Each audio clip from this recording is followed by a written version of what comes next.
lived alone in Detroit for a year.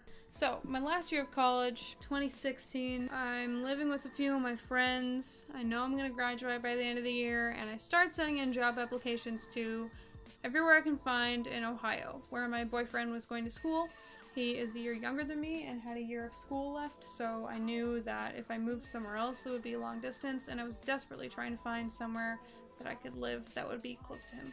However, nobody got back to me. One thing led to another. I did some interviews and I ended up getting hired in Michigan. It was about the same amount of time drive as my college was to my boyfriend's college, so it wasn't that big of a deal, but what was a big deal is that I was going to be moving to a new city on my own with no car and no friends in the area, and I was just gonna have to like make it through somehow. So here's the story of me moving to Michigan by myself.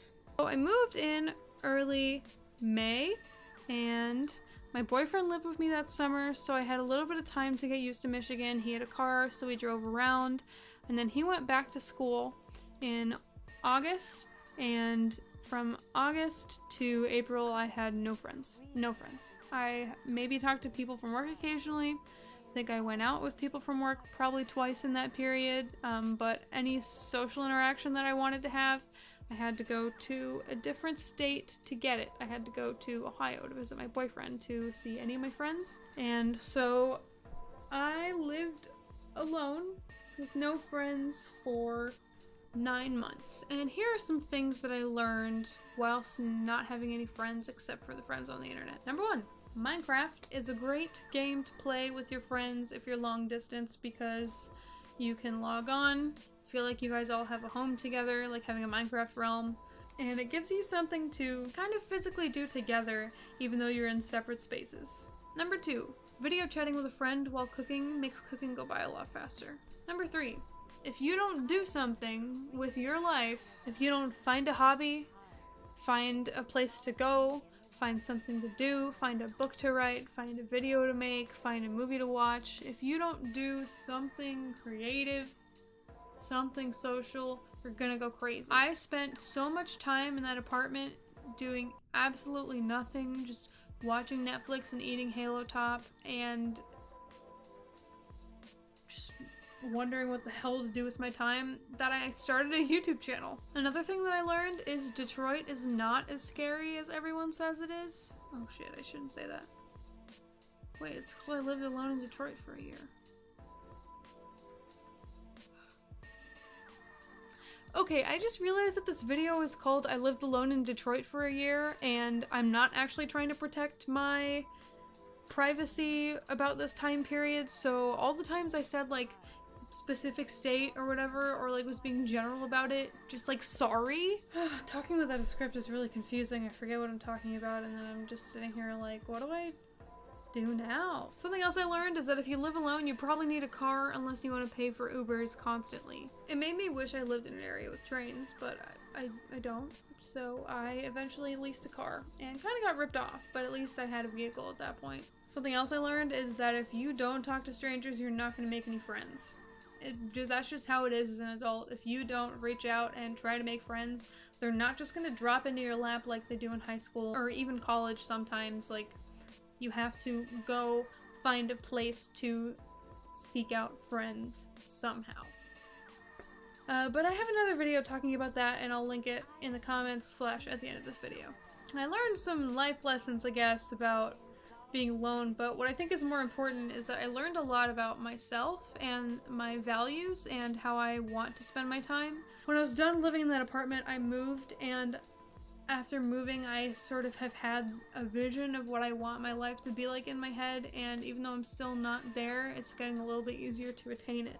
Like, I learned that I really love cooking, and I especially love vegan cooking, and as a result, I've put a lot of effort into making my kitchen usable. I discovered during the move into this new place by myself that I like living as a minimalist. That year alone, going through all my stuff and deciding whether or not my possessions were important to me, with the help of the Marie Kondo thing. Yeah, I've been on that since 2017, okay? I don't want to hear about her Netflix show. That's a bunch of useless drivel.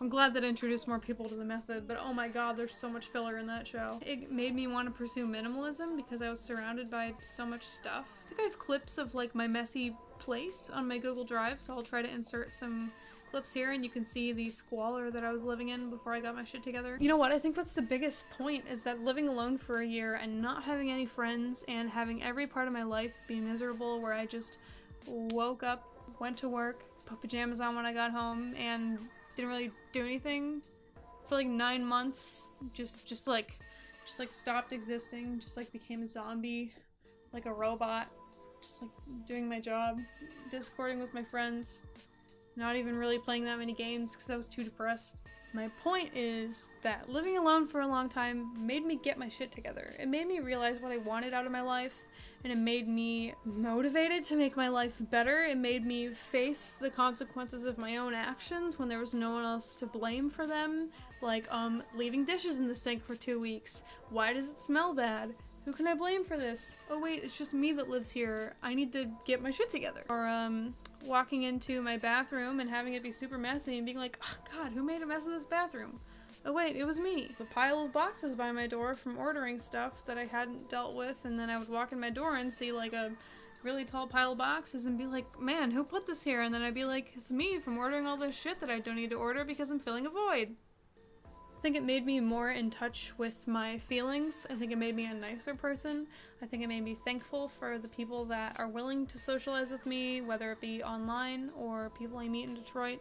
I think it made me more considerate. I think it made me value people's time more. I think it made me value the time that people choose to spend with me more. And I think it made me a better communicator, because the only way I could communicate with anyone was just with my words, whether it was text or a phone call or occasionally a video chat.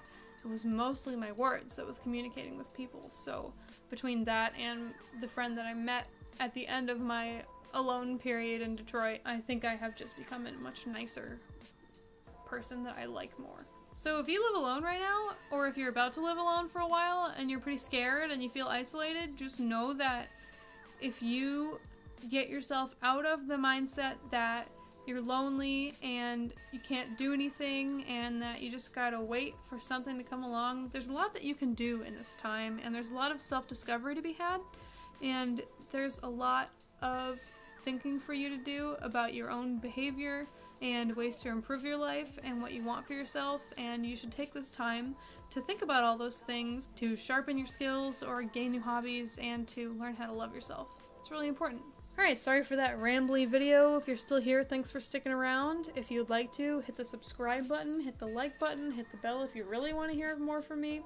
And if you want to talk to me or talk to any of my subscribers, you can join the Discord server for this channel. It's called The Hovercraft, and I'll link it in the description.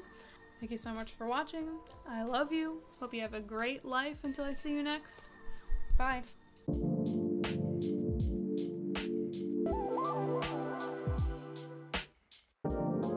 Can I ask you kind of a weird question?